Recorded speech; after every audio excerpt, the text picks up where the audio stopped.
Dear viewers, today we have Mr. G.V. Giri, Head of Research and Strategist at IIFL Institutional Equities, to share his perspective on the outlook for FY22. Dear Mr. Giri, it's a pleasure to host you again and get your valuable insights for our viewers. I hope you are staying healthy and safe. Sure, yeah. Fortunately, yes. So, sir, much has changed since we last had you to, speak to our viewers. While the economy continues to recover, the rise in COVID cases is being seen as a major challenge to the recovery. So, with this as a background, let me start with the pandemic first.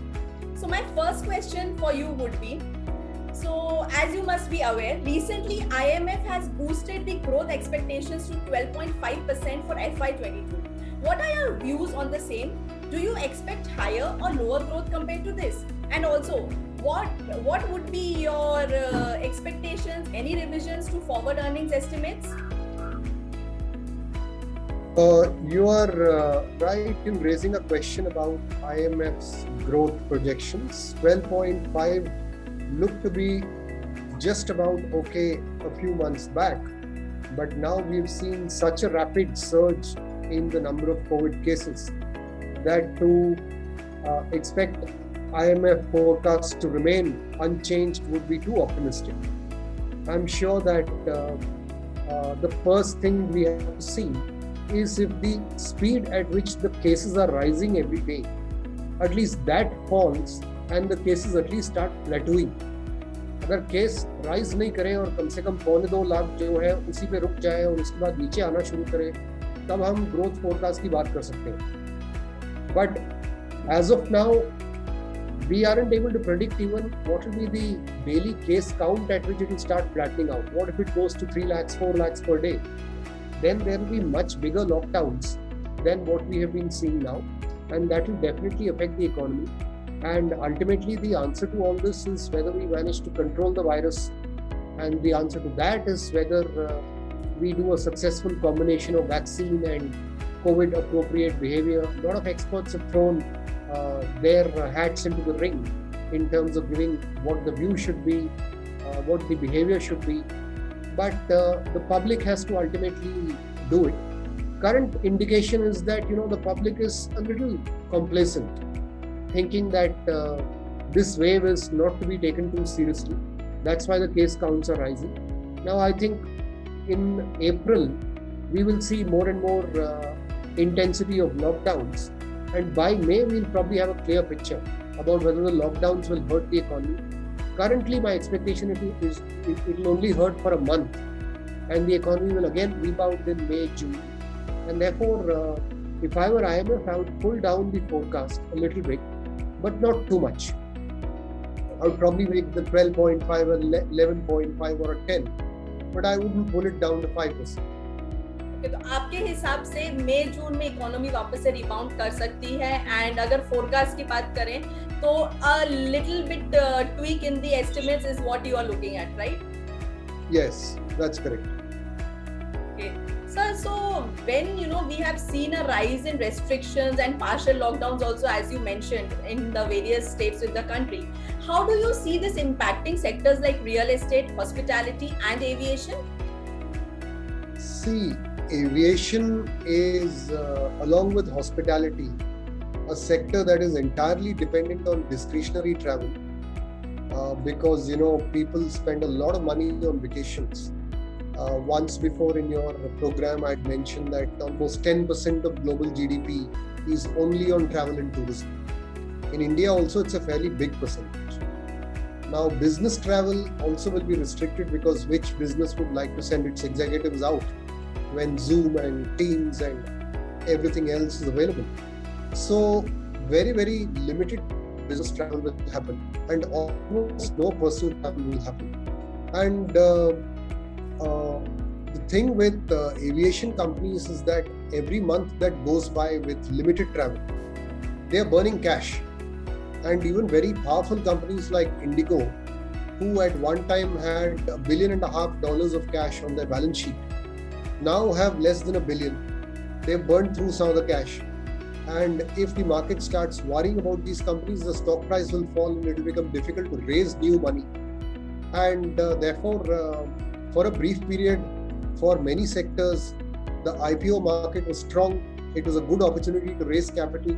Those who did will be the fortunate ones. I'm not sure that the aviation companies can last out another year like this. Even mighty stocks like Indigo will probably fall. Hospitality is a different case because in hospitality, the number of listed companies which are in very good health is very limited. There is no Indigo equivalent that you can easily find. So the companies were anyway in trouble. So COVID has added one more layer of trouble to their already existing troubles.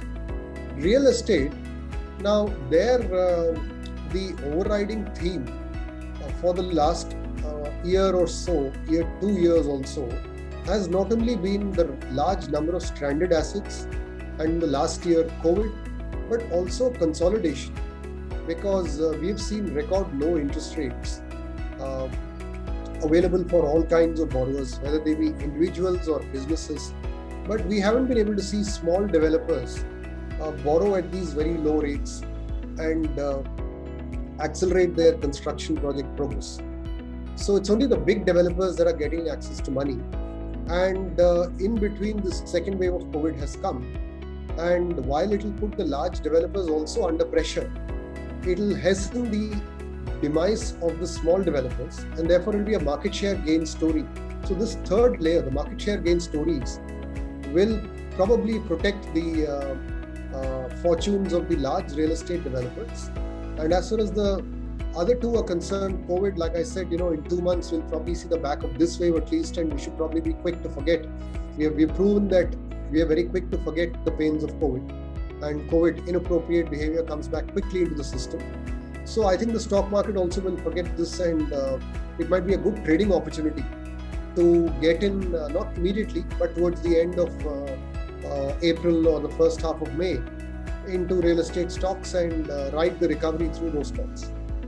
Any particular stock pick you find, investors should start investing in real estate? I think now is not exactly the time. The market is still falling and the real estate stocks will probably fall more than the market. But if we see out the end of April and maybe the first week of May, then companies like Sobha, Brigade and all those might become very interesting to look at. तो अप्रैल and या मई first week तक या मई mid तक हमें शोभा या brigade जैसे stocks को देखना चाहिए रियल एस्टेट सेक्टर में। जैसे मिस्टर गिरी ने बताया कि एविएशन और हॉस्पिटैलिटी सेक्टर्स में कोविड का डायरेक्ट इम्पैक्ट होगा, तो हमें कुछ समय के लिए उन सेक्टर्स से बचे रहना चाहिए, दूर रहना चाहिए। Sir, my next question would be last year the financial stocks held their steam. In some part due to RBI measures including moratorium and excess liquidity in the system. Do you expect any change in that?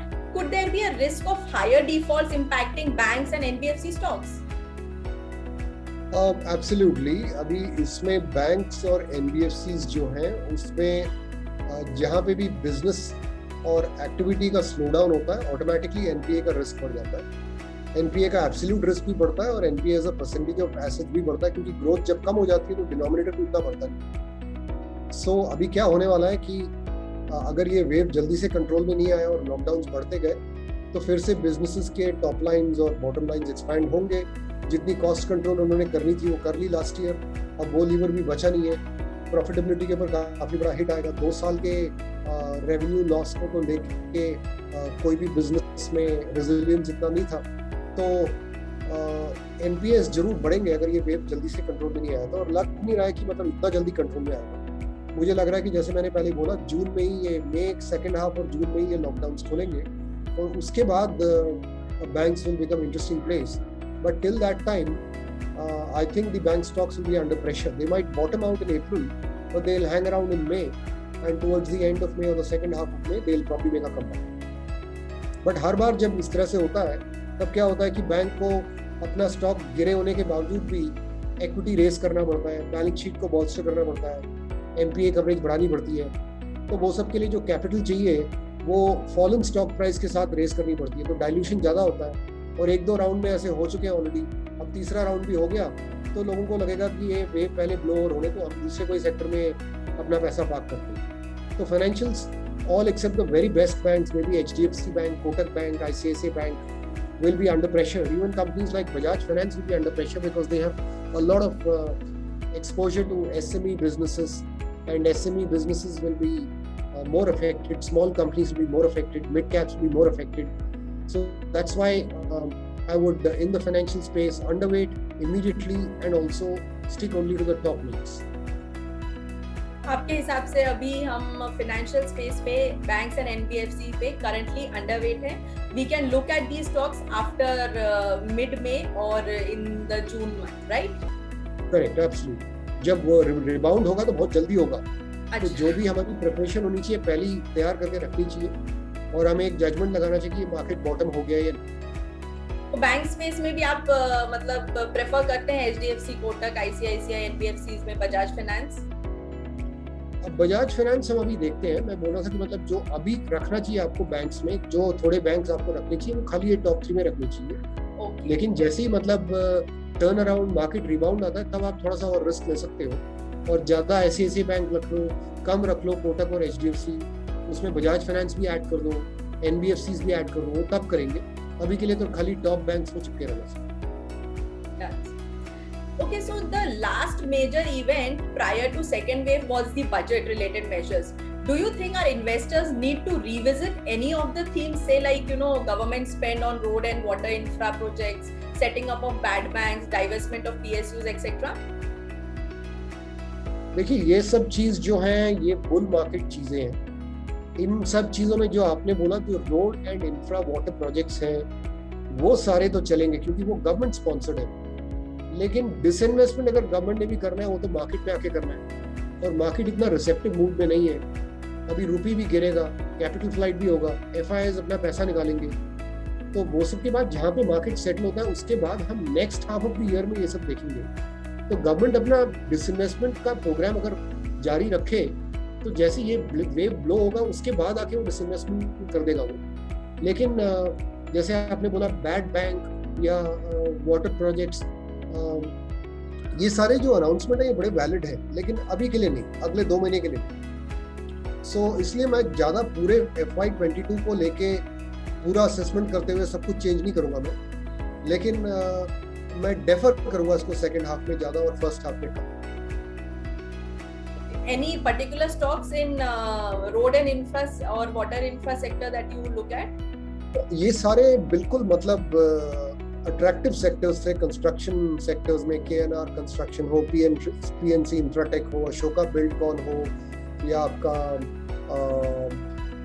आपका capacity infra हो. Water में भी बड़े सारे companies हैं, for example VA Tech, वेबाक. लेकिन ये सब अभी देखने लायक स्टॉक नहीं है और इन सब में जरा मतलब रिस्क ज़्यादा है. और इन सबसे अच्छा ये है कि आप फार्मा में या आप यूटिलिटीज में या आईटी में, आईटी देखिए बहुत अच्छा सेक्टर है क्योंकि इसमें रुपी डिप्रिसिएशन का पूरा बेनिफिट मिलेगा आपको. और प्लस आपको ये भी बेनिफिट मिलेगा कि आप यूएस इकोनॉमी के स्ट्रेंथ के बेसिस पे आप इन्वेस्ट कर रहे हैं. यहाँ पे तो वेव चल रहा है, उधर कोई वेव नहीं चल रहा. जैसे कि आपने बताया आईटी, तो आज हमारा टीसीएस का रिजल्ट आने वाला है. तो अगर if you can just give a quick brief on what are your expectations on TCS results? I expect very good results from TCS because all IT companies have been saying for several months that they expect a genuine growth, not just cost-cutting measures-driven growth, but genuine investment-driven growth out of the US market. And TCS is no exception. And many of the companies are guiding for double-digit constant currency top-line growth. And in rupee terms, if the rupee falls, I expect the rupee to fall to 77 rupees to the dollar very quickly. Then you will see definitely that the margins also expand. So the earnings growth for IT companies, even the large cap IT companies, can be 18 to 20% in FY22. And sir, lastly, assembly elections are underway across like multiple states. Do you see the outcomes of these elections having any impact on the government's ability to continue with its reforms? No, I think reforms have now started for good, and reforms are also not the top consideration in people's minds. They just want the vaccination, they want the virus to be brought under control, reforms तो होते रहेंगे अपने time पे, और ये government ने एक बार बोल दिया कि मतलब प्राइवेट एंटरप्राइज की वजह से वेल्थ क्रिएशन होती है, और इसका मतलब जो है सारा कुछ गवर्नमेंट ने ही नहीं करना है, प्राइवेट बिजनेसेस के थ्रू भी करानी है। ऐसे ही उन्होंने अपना स्टांस क्लियर कर दिया, और सूट बूट की सरकार वाले प्रॉब्लम से अब वो उतना डरे नहीं लग रहे हैं। तो अब नहीं लगता कि रिफॉर्म रुकेगा। अब ये है कि कितने अच्छे रिफॉर्म्स होंगे, इंटेलिजेंट तरीके से होंगे या नहीं। फार्मर प्रोटेस्ट को भी हमने देख लिया कि अभी तक मतलब फार्मर प्रोटेस्ट करते जा रहे हैं, लेकिन कोई सुन नहीं रहा है उनकी बात। और जो गवर्नमेंट को चाहिए वो अल्टीमेटली वो करके रहता है, किसी ना किसी तरीके से मतलब वेट आउट करता है या एक्शन लेता है, लेकिन वो रिफॉर्म को कोई प्रोटेस्ट के कारण रोकता नहीं है। तो अभी भी मुझे लग रहा है कि ऐसा रिफॉर्म रुकेगा नहीं। और जो इलेक्शंस हैं उधर भी मतलब गवर्नमेंट का ही, बीजेपी का ही पल्ला भारी है इस समय, और ऑपोजिशन ज़्यादा मतलब स्ट्रॉन्ग नज़र नहीं आ रहा। एक आध मतलब स्टेट में होंगे, लेकिन कम से कम जो वीक स्टेट्स हैं जैसे वेस्ट बंगाल, वहाँ पे भी बीजेपी का ऑलमोस्ट 50-50 चांस निकल के आ रहा है। तो आप सोच सकते हैं कि तमिलनाडु में तो कोई चांस था नहीं बीजेपी का, तो अगर फ्रेंडली गवर्नमेंट आ गया तो आप देख सकते हैं कि ज़्यादा कुछ चेंज नहीं होगा रिफॉर्म। तो आपके हिसाब से रिफॉर्म्स की जो प्रक्रिया है वो तो चालू ही रहेगी अभी, मे बी कभी थोड़ा सा स्पीड में कमी हो सकती है, but reforms as a whole will continue for India, right? और ये इलेक्शन जो है वो तो खत्म हो जाएगा अभी थोड़े दिन के बाद, तो उसके बाद तो मतलब इलेक्शन का रिफॉर्म के साथ लेना देना ही नहीं है। तो रिफॉर्म अभी एक आध महीने के लिए जोरदार नहीं हो, फिर भी 2 महीने के बाद दोबारा शुरू हो जाएगा। और रिफॉर्म जो अनाउंस होता है उसको इम्प्लीमेंट भी करना चाहिए, और इम्प्लीमेंटेशन पे काफ़ी मतलब गवर्नमेंट का ध्यान जाएगा इसमें। बजट में भी हमको काफ़ी इंडिकेशन मिली थी कि ये काफ़ी रिफॉर्मिस्ट और प्रोग्रेसिव गवर्नमेंट है, और उस समय भी हमें मालूम था कि इलेक्शन तो होने वाले हैं 2 महीने बाद, बट गवर्नमेंट ने फिर भी अग्रेसिव बजट दिया। तो इसका मतलब वो इलेक्शन को सोच के रिफॉर्म्स को ढीला नहीं करेंगे, लेकिन हो सकता है थोड़ी देर के लिए रोक के रखें और इलेक्शन के बाद दोबारा शुरू करें। करेक्ट। So sir, मतलब you have already given us some stock picks in water and infra sector, in the construction space, in the hospitality, aviation, banks and all. But towards the end, I would like to ask you कि while there could be multiple headwinds, largely on macro level, would you like to share any particular stock recommendations with our viewers from a short-term perspective as well as long-term perspective? I think companies like Persistent will be good mid caps to own. आप पहले तो आप mid cap जो है कम कर दीजिए और large cap ज़्यादा कीजिए। लार्ज कैप के अंदर आपको आईटी, फार्मा, एफएमसीजी वगैरह अगले 2 महीने के लिए रखना चाहिए, और उसके बाद आपको बैंक्स और फाइनेंशियल्स और ऐसे कंपनीज में जाना चाहिए। टाटा स्टील के ऊपर आप नज़र रखिए, जब टाटा स्टील अगर अच्छे प्राइस पे आए तो उसको लेना चाहिए, क्योंकि वो जो है वो तो ग्लोबल सिक्लिकल है, उसको इंडिया के कोविड वगैरह वेव से लेना देना ज़्यादा नहीं है, थोड़ा बहुत है, लेकिन उसके प्राइसेस जो है वो ग्लोबली सेट होते हैं, तो वो भी आप देखिए। और मिड कैप्स में भी आप इन्हीं सेक्टर में, केमिकल्स हो या आईटी हो या फार्मा हो, जेबी केमिकल्स, परसिस्टेंट और दीपक नाइट्राइट, ये सब अच्छे स्टॉक। तो आपके हिसाब से फार्मा में जेबी केमिकल्स और केमिकल सेक्टर में दीपक नाइट्रेट, आईटी में परसिस्टेंट, ये सब हमें देखना चाहिए, और टाटा स्टील को भी हमें देखना चाहिए because it's like global headwinds driven, right? और बैंक्स में खाली आप Kotak bank, HDFC bank, ICICI bank. Okay, thank you sir, thank you so much for sharing your valuable research insights with us. We look forward to having you enlighten us more in future. Thank you for giving us your time. Thank you. Bye-bye. Bye-bye. To get stock ideas on a regular basis and gain insights on the stock markets, please subscribe to our YouTube channel IIFL Markets and do like and share our videos. Thank you.